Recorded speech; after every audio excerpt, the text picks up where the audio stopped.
गोपी भाव। भगवान ने उन्हें गोपीश्वर कहा। ईश्वर होते हुए भी ललचा गए जिस गोपी रस को और गोपी भाव के लिए आराधना की श्री कृष्ण की, श्री कृष्ण कृपा से गोपी भाव मिला, तब वो ब्रज के रास रस में प्रवेश पाए। ऐसे रास विलास को तुम किसी स्त्री पुरुष का विलास समझते हो? तुम्हारी आंखें ही नहीं हैं तो बातुल भूत विवश मतवारे ते नहीं बोले वचन विचारे। भगवान का कोई भी एक भी चेष्टा ऐसी नहीं है जो धर्म से न युक्त हो।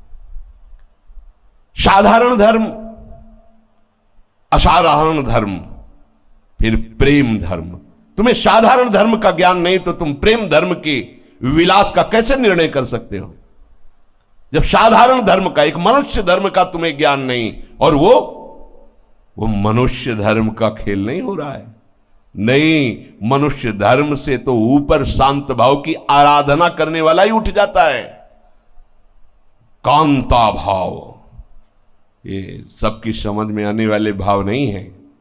अगर ऐसा होता, ध्रुवदास जी ने वर्णन किया है, नारदादि उद्धादि शब्द, सनकादि आदि, ये गोपी जनों के सुख को देखकर अपने भजन को व्यर्थ मानते हैं। अपने भजन को व्यर्थ मानते, जो ब्रह्मानंद में छके रहते हैं। गोपी जनों का प्यार, कपोल पे कपोल श्री कृष्ण मिलाए, नूपुरों की नूपुर ध्वनि में ध्वनि मिलाए, नेत्रों में नेत्र मिलाए, ललचा गए महापुरुष सनकादि, जिनके एक झलक पाने के लिए वैकुंठ में जाते हैं। जरा सा विक्षेप पड़ता है तो आवेश आ जाता है। कितना प्यार करते हैं रूप दर्शन का, और उसी रूप का ये पान कर रही हैं। पान ही नहीं, अपने में समा रही हैं। कैसे कोई इस रास को समझ पाएगा? ओ रास को समझते हैं स्त्री पुरुष का विलास। नहीं नहीं, बड़े बड़े योगियों की पहुंच की भी बाहर की बात है। अगर कोई साधारण भाव से इसे ले तो वो अपने ऊपर अपराध ला देगा, मलिनता और बढ़ेगी। बृहस्पति शिष्य भगवान के समान ज्ञान रखने वाले उद्धव जी एक चेष्टा को देखकर बिक जाते हैं गोपी जनों की। कितनी ऊंची महान स्थिति गोपी, वो जान रहे हैं। वो भी पूरी नहीं, तभी चरणों में लौटते कि मुझे यहां की कोई घास औषधि बना दी जाए जिससे इन गोपियों की चरण धूलि मुझे मिलती रहे।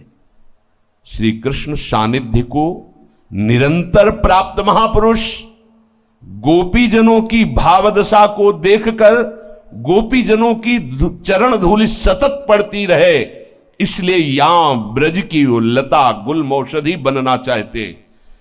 उद्धव जैसे महात्मा जिनकी चरण रज लेने के लिए गुल्म लता औषधि जड़ बनना चाहते हैं, वो गोपी जन कोई स्त्री है?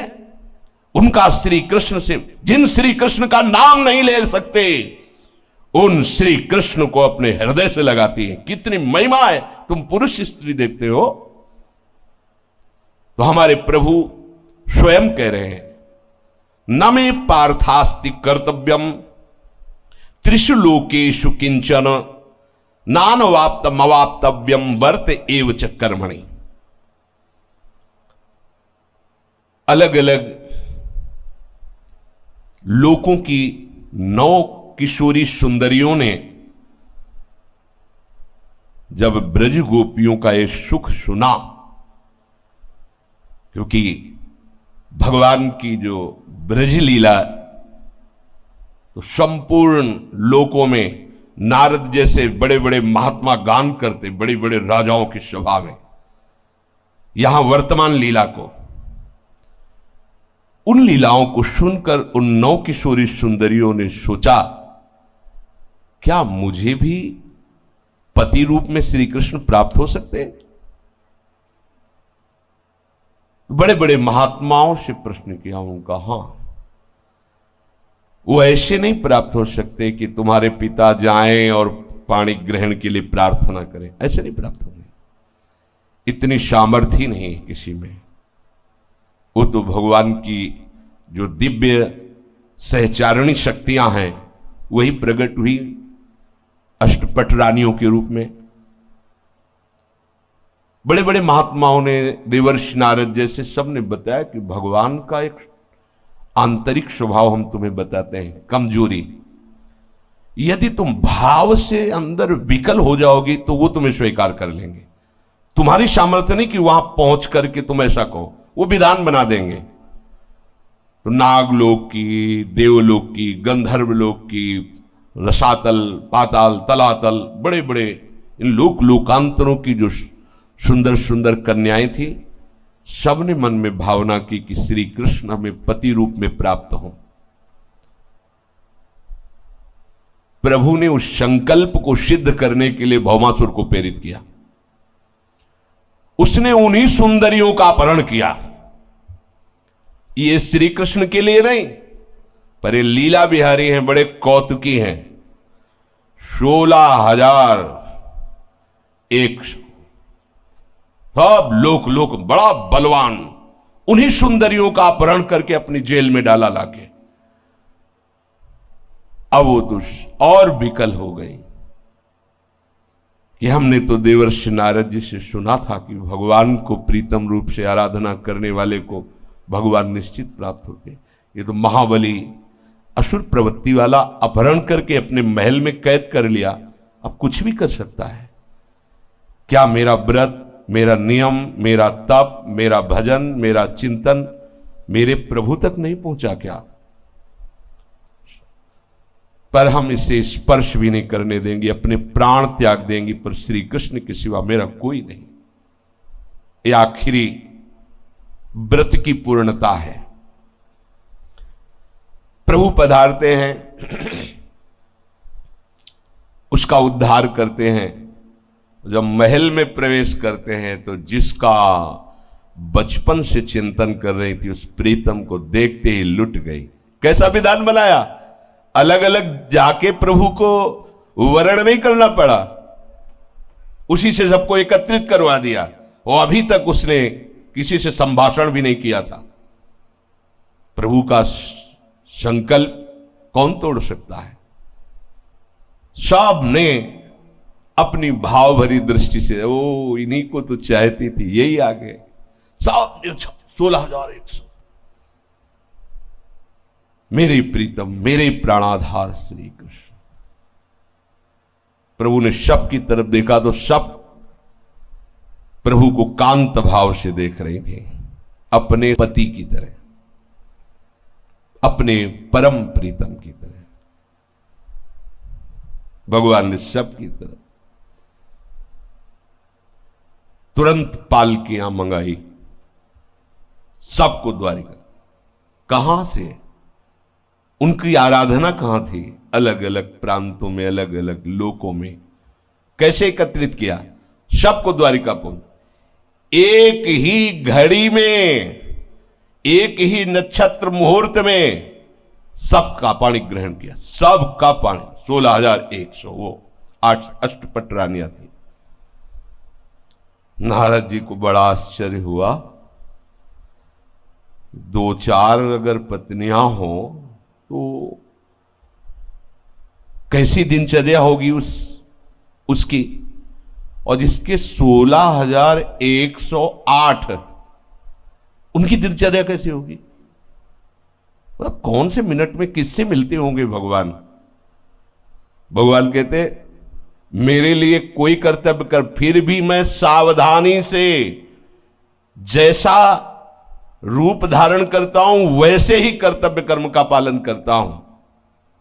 देवर्षि नारद जी के मन में बात आई कि 16,108 रानियों के 16,108 महल हैं। अब एक लाइन में 16,108 महल। महल कोई झोपड़ी थोड़ी है, द्वारिकाधीश की महारानियों के महल है। मतलब अगर दिन भर घूमा जाए तो 16,108 के दर्शन करना मुश्किल हो जाएगा पूरे महलों के। सबके लिए अलग अलग महल। कौन सी दिनचर्या भगवान की हो गई? क्या करते होंगे भगवान, कैसे मिलते होंगे सबसे।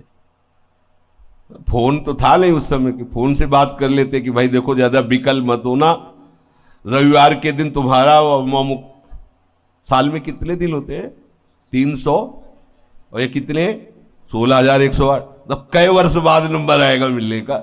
नारद जी को बहुत लगा कि कैसे वो रानियां रहती होंगी जो इतना प्रभु की आराधना किए हुए महापुरुष हैं, वो कांत भाव से प्रभु को बज रही, प्रभु उनकी भावना का कैसे, एक ही शरीर से एक ही समय में 16,108 महलों में कैसे बर्ताव करते होंगे। देवर्षि नारद जी को बड़ी उत्सुकता हुई कि इनकी दिनचर्या देखें जरा, क्या दिनचर्या है प्रभु की। द्वारिका पहुंचे। द्वारिका तो भगवान की ऐश्वर्य भरी दिव्यपुरी है। वैकुंठ से भी द्वारिका की महिमा श्रेष्ठ है। स्थूल से सूक्ष्म, सूक्ष्म से कारण, कारण से ब्रह्म, और फिर ब्रह्म से भी श्रेष्ठ वैकुंठपुरी का, वैकुंठ से भी श्रेष्ठ द्वारिकापुरी, द्वारिकापुरी से भी श्रेष्ठ मथुरापुरी, मथुरापुरी से भी श्रेष्ठ ब्रजमंडल, और ब्रजमंडल से भी श्रेष्ठ गोष्ठ वृंदावन, गोष्ठ वृंदावन से भी श्रेष्ठ गोपी वृंदावन, और गोपी वृंदावन से भी श्रेष्ठ नवनिभृत निकुंज वृंदावन, जिसे किशोरी जी का महल कहा जाता है। तो द्वारिकापुरी में देखा इतने सुंदर सुंदर उपवन, उद्यान, सरोवर खिले हुए पुष्पों से, तरह तरह के रंग बिरंगे दिव्य पक्षी कोलाहल कर रहे, निर्मल जल से भरे हुए सरोवरों में नील, लाल, श्वेत भांति भांति के कमल खिले हुए, नवजात कमलों की भीड़ लगी हुई है, हंस सारस कलरव कर रहे हैं। द्वारिकापुरी में स्फटिक मणि और चांदी के, स्फटिक मणि और चांदी के, स्फटिक मणि भी श्वेत होती है, चांदी भी श्वेत होती है, 9 लाख महल पंक्तिबद्ध बनाए गए थे, बड़े बड़े। उनकी फर्शें महामरकत मणि की, पन्ने की, जगमग जगमग कांति महल की फर्श की, हीरों की बहुत सी स्वर्ण से ऐसी पच्चीकारी की गई थी, देखते बनते थे महल द्वारिकाधीश के। और जो राजपथ था बहुत ही सुंदर, स्वच्छ, और आसपास की नारी रत्नों से जटी हुई, बीच में राजपथ, फिर छोटी छोटी गलियां, चौराहे, बाजार, ऐसे सुंदर सुंदर पशु पक्षी। नारद जी देखते ही आनंद मगन हो गए। द्वारिकापुरी में प्रभु श्री कृष्ण चंद्र का अंतःपुर, अंतःपुर कहते हैं जहां प्रभु की शक्तियां विराजमान, रानियां विराजमान है। बड़े बड़े लोकपालों का जहां प्रवेश नहीं, केवल डेहरी को प्रणाम करते हैं, वो अंतःपुर। लोकपालों का भी प्रवेश नहीं प्रभु के महलों में। भगवत स्वरूप विश्वकर्मा ने अपनी सारी कला कौशल लगा करके इन महलों का निर्माण किया है। अंतःपुर में अर्थात रनिवास में 16,108 महल है। उनमें से एक प्रथम महल में देवर्षि नारद जी ने प्रणाम करके प्रवेश किया। मूंगों से जटित वैदूर्य मणियां, इंद्रनील मणियां दीवारों में जगमग जगमग हो रही थी। बड़ी सुंदर सुंदर बिछौने बिछे हुए थे जो चमक रहे थे। मोती की लड़ियां महल में, चंदोवे, हाथी दांत के बने हुए आसन, श्रेष्ठ श्रेष्ठ पलंग जिनमें मणियां जटित हैं तो पलंग भी तेजों में दिखाई दे रहे। और एक ही महल में सहस्त्रों दासियां बहुत सुंदर सुंदर आभूषणों से सुसज्जित, स्वच्छ, तेजस्वी, सुसज्जित, ऐसे वो सेवा में लगी हुई है। और हजारों सेवक अंतःपुर के बाहर जामा पगड़ी, सुंदर सुंदर गहने, जड़ाऊ कुंडल धारण किए हुए सावधानी से महल की रक्षा कर रहे हैं। ऐसी धूप है जिसकी गंध से मतवालापन प्रकट होता है। रंग बिरंगे पक्षी छज्जों पर बैठे हुए बोल रहे हैं। इतने ऊंचे ऊंचे महल मानो बादलों को छू रहे हो। देवर्षि नारद जी बड़े आनंदित हो रहे द्वारिकापुरी की शोभा देखकर। अब इनके लिए तो कोई रोक है नहीं, सीधे गए तो देखा महालक्ष्मी स्वरूपा रुक्मिणी जी के साथ बैठे प्रभु कुछ वार्ता कर रहे हैं और रुक्मिणी जी अत्यंत सुकोमल कर कमल में पंखा लिए हुए प्रभु पर से वायु कर रहे हैं। यद्यपि रुक्मिणी जी के महल में भी वर्णन हुआ हजारों दासियां हैं, पर वो प्रभु की श्रीअंग सेवा स्वयं करती है। नारद जी देखते ही प्रभु से नेत्रों से, क्योंकि प्रभु का ब्रह्मण्य देव नाम है, भक्त अपने स्वामी को जैसे प्रसन्नता हो वैसा ही करता है। तो प्रभु का और नारद जी का एक बात फिट की गई थी। नारद जी ने कहा कि प्रभु आप तो हमारे स्वामी, बोले सभा में नहीं, एकांत में आप हमें साष्टांग दंडोत करना, सभा में हम आपको करेंगे। एकांत में तो तुम्हारे आराध्य देव हैं, पर सभा में संत हमारे आराध्य देव हैं। नारद जी को देखते ही बड़ी शीघ्रता पूर्वक प्रभु पलंग से कूद पड़े और नारद जी के युगल चरणों में साष्टांग दंडवत किया। हजारों दास दासियां सब नारद जी कांप रहे कि प्रभु आपकी आज्ञा के कारण चुपचाप खड़ा हो, नहीं तो इस समय मैं आपके चरण पकड़ लेता। द्वारिकाधीश का वो महान मुकुट नारद जी के चरणों में और हाथ जोड़ करके प्रभु खड़े हुए, अहो भाग्य अहो भाग्य, आइए पधारिए। और अपने आसन पर बैठा रहा, अपने आसन पर। परीक्षित इसमें संदेह मत करना। देखो श्री सुखदेव जी कितने सावधान है, कहे कि संदेह मत करना, ये चराचर जगत के परम ईश्वरों के भी ईश्वर जगत गुरु हैं, पर ये आचरण करके दिखाते कि घर संत आवे तो कैसा आदर करना चाहिए। भगवान कहते हैं ना, मेरे लिए कोई कर्तव्य नहीं, फिर भी मैं सावधानी से करता हूं। नारद जी के चरण पकड़े, रुक्मिणी जी से तुरंत कलश में जल, हाँ चरण प्रक्षालन। देखो परीक्षित, जिनके चरण का धोवन गंगा जल सारे जगत को पावन करता है, वो प्रभु नारद जी के चरण पखाड़ रहे हैं। परम भक्त वत्सल, संतों के परम आदर्श प्रभु आचरण करके दिखा रहे हैं। प्रभु संतों को अपना आराध्य देव मानते हैं, संत प्रभु को अपना आराध्य देव मानते हैं। ये तो नारद जी हैं, जगन्नाथ जी स्वयं माधवदास बाबा की सोच भरी लंगोटी को धो धो के समुद्र से ऐसे सुखा रहे, फैला रहे। बाबा की दृष्टि पड़ी कि मुझ अकिंचन गरीब की कौन सेवा कर सकता है।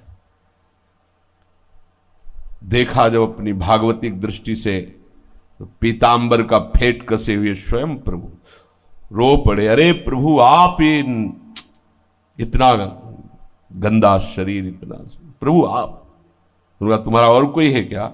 वो प्रभु आपकी बस, जिसका मेरे सिवा कोई नहीं, तो मैं ही तो सेवा करूंगा, फिर और कौन करेगा? देख लो, अपने पार्षद को नहीं किसी को आज्ञा की, स्वयं प्रभु श्री कृष्ण जी स्वयं अपने कर कमल से नारद जी के चरण पखार रहे। और अहो भाग्य, ये संत चरणामृत हमारा मंगल करेगा। मंगल भवन प्रभु नारद जी का चरणामृत लेके अपने रुक्मिणी जी के ऊपर छिड़क, महल में छिड़क दो, क्योंकि संत चरणामृत मंगल करता है। सर्वदर्शी पुराण पुरुष जगत गुरु भगवान श्री कृष्ण शास्त्रोक्त विधि से नारद जी की पूजा करते हैं। फिर हाथ जोड़कर अमृत भरे मीठे वचनों से नारद जी का स्तवन करते हैं। प्रभु आप तो पूर्ण हैं, क्योंकि आप संत हैं। समग्र ज्ञान वैराग्य धर्म यश श्री ऐश्वर्य सब आपके आश्रित है। आप आज्ञा कीजिए मैं आपकी क्या सेवा करूं। ऐसा प्रभु ने देवर्षि नारद जी से कहा। नारद जी तो देवर्षि नारद जी ने कहा अद्भुत अद्भुत, क्योंकि जान रहे ना देवर्षि नारद जी कौन। अद्भुत प्रभु, आप समस्त लोगों के ईश्वर हैं, स्वामी हैं, मुझे पता है। ये जो आप कर रहे हो मुझे कोई आश्चर्य भी नहीं हो रहा है, क्योंकि आपके लिए कोई नई बात नहीं है। आप अपने प्रेमी भक्तों से कितना प्यार करते हैं ये भक्तजन ही जानते हैं। प्रभु, आप दुष्टों के लिए भयानक काल रूप हैं, तिनका काल रूप में भ्राता, लेकिन भक्तों के लिए आप उनके लाडले हैं। परम यशस्वी, जगत की स्थिति और पालन और लय ये आपकी स्वेच्छा से होता मैं जानता हूं, भली भांति जानता हूं कि आप कौन हैं। प्रभु, ये तो मेरे बड़े सौभाग्य की बात है कि मैं आपके श्री चरणों के दर्शन पा रहा हूं। आपके श्री चरण कमल संपूर्ण जगत का परम कल्याण करने में समर्थ है, मोक्ष प्रदान करने में समर्थ है। ओहो, आपके ज्ञान की कोई सीमा नहीं है। भगवान ब्रह्मा शंकर आदि बड़े बड़े आपका केवल चिंतन करते रहते हैं, वो आपका आश्रय लिए हुए हैं। तभी ब्रह्मा जी सृष्टि का सृजन करते, महादेव जी लय करते हैं, भगवान नारायण पालन करते हैं। प्रभु, आप कोई भी लीला करें पर हम पर तो बस इतनी कृपा करें कि मेरे में सदैव आपकी स्मृति बनी रहे।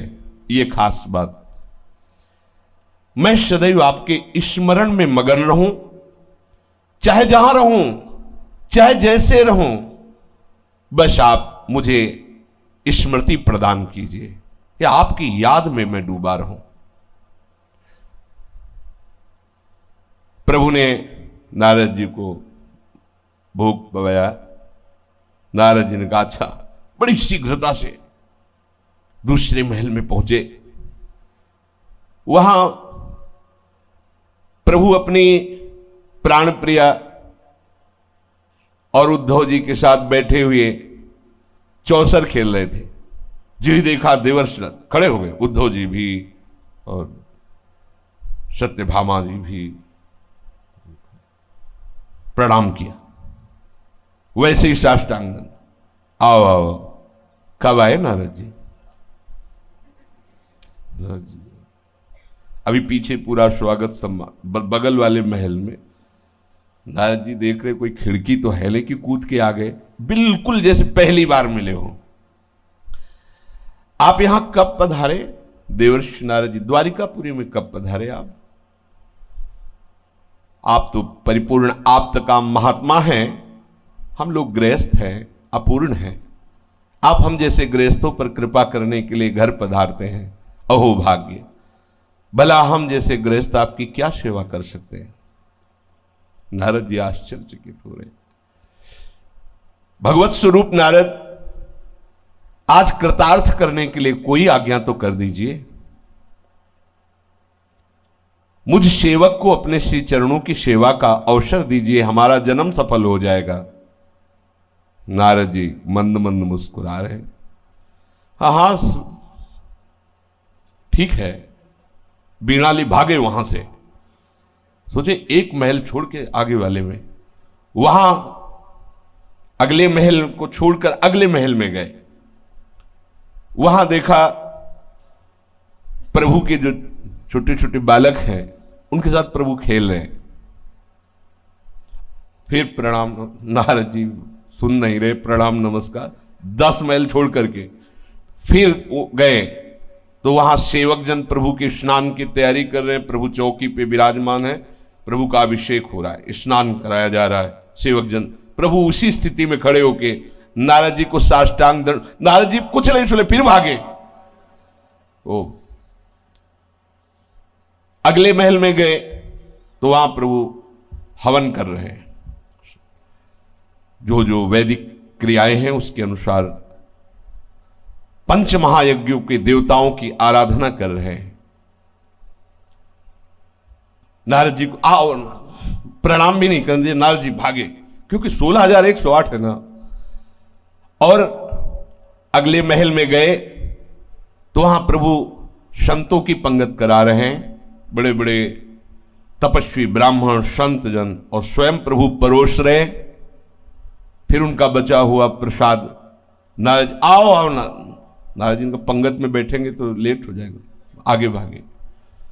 अगले महल में गए तो प्रभु संध्या कर रहे हैं, गायत्री जप अर्घदान, प्रभु हैं संध्या कर रहे हैं।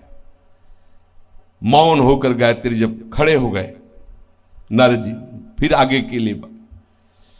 अगले महल में गए तो अपने पुत्रों को युद्ध की कला सिखा रहे हैं, तलवार ढाल लेकर के कला सिखा, कैसे चलाने से कैसे बचा जाता है, पैतरा ऐसे सिखा रहे हैं।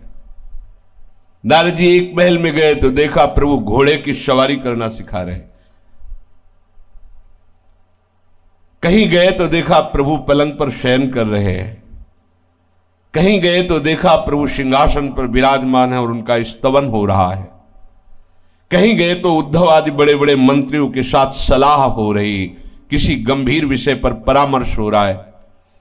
कहीं गए तो प्रभु जल क्रीड़ा कर रहे हैं, कहीं गए तो प्रभु गौ सेवा कर रहे हैं, किसी महल में वस्त्राभूषणों का दान कर रहे हैं, कहीं गए तो ब्राह्मण इतिहास पुराण सुना रहे हो, प्रभु नीचे बैठे हाथ जोड़ करके श्रवण कर रहे हैं। कहीं गए तो देखा अपनी प्राण प्रिया के साथ हास परिहास कर रहे हैं। कहीं गए तो धर्म का उपदेश कर रहे हैं प्रभु। कहीं धन वृद्धि के लिए उपदेश कर रहे हैं, कैसे राज्य चलता है, कैसे धन का। कहीं तो गृहस्थाश्रम धर्म के उपयोगी विषयों का कैसे सेवन करना है, ऐसी चर्चा हो रही। और कहीं गए तो ध्यानस्थ होकर के प्रभु बैठे हुए, प्रकृति से परे अतीत अपने स्वरूप के ध्यान में प्रभु बैठे हैं। कहीं गए तो गुरुजनों की सेवा में लगे हुए, माता पिता वयोवृद्धों की सेवा कर रहे हैं। कहीं गए तो संधि की बात हो रही तो कहीं युद्ध की बात हो रही। कहीं किसी महल में देखा बलराम जी के साथ बैठे हुए, कैसे जगत का मंगल हो, कैसे सत्पुरुषों का कल्याण हो, इस पर चर्चा हो रही। किसी महल में गए तो जिन कन्याओं का ब्याह हो गया था उनको बुलाया गया है, उनका आदर सत्कार हो रहा है। किसी में पुत्र का ब्याह हो रहा है तो किसी में कन्या का ब्याह हो रहा है। नारद जी का सर दर्द करने लगा कि आखिरकार प्रभु एक ही समय में ब्याह, सबके महल में। कहीं कन्याओं को विदा किया जा रहा है, कहीं ब्याह की तैयारी हो रही। योग योगेश्वरेश्वर भगवान जगत गुरु श्री कृष्ण का ये विराट उत्सव देख करके नारद जी चकित हो रहे हैं। बड़े बड़े यज्ञों के द्वारा बड़े बड़े देवताओं का यजन। कहीं प्रभु आदेश कर रहे हैं कि कुआं पौशाला ये बनाए जाए, मठ बनाया जाए, संतों को रखा जाए। कहीं श्रेष्ठ यादवों से घिरे हुए प्रभु विचरण कर रहे हैं। कहीं प्रजा के सामने वेश बदल करके उनकी जानकारियां कर रहे हैं। मनुष्य की सी लीला करते हुए ऋषिकेश भगवान श्री कृष्ण की इस महामहिमा को देखकर देवर्षि नारद जी हार करके मुस्कुराते हुए कहा, एक महल में प्रणाम किया होगा, अब आगे के महल में जाएंगे नहीं। कितना दौड़ लगा है, 16,108, सब में नई नई लीला। बोले प्रभु मैं देखने आया था कि आप 16,108 से कब मिलते हैं। मैं समझ गया प्रभु। एक क्षण भी प्रभु नहीं हटते, बस समझ लीजिए अपने भक्त के पास से एक क्षण भी नहीं हटते। इतने प्रभु के भक्त हैं, सबके साथ प्रभु है, सबके साथ अपने पर्सनल प्रभु है। ये ज्ञान विज्ञान की बात नहीं, ये भाव की बात है। सबके साथ प्रभु, वही प्रभु एक जो परम तत्व है, जैसे आप भाव करोगे वैसे ही आपके साथ प्रभु वैसे ही है। बड़ी महिमा है प्रभु, आपकी महिमा का कोई पार नहीं पा सकता। ये आपने जो अपनी महिमा प्रकट की, मुझ चरण सेवक के ऊपर अपार कृपा की प्रभु। हे मेरे आराध्य देव, मैं समझ गया कि आपके लिए कोई कर्तव्य कर्म नहीं, फिर भी एक सदगृहस्थ को कैसे आचरण करना चाहिए आप स्वयं कर्म करके बता रहे हैं।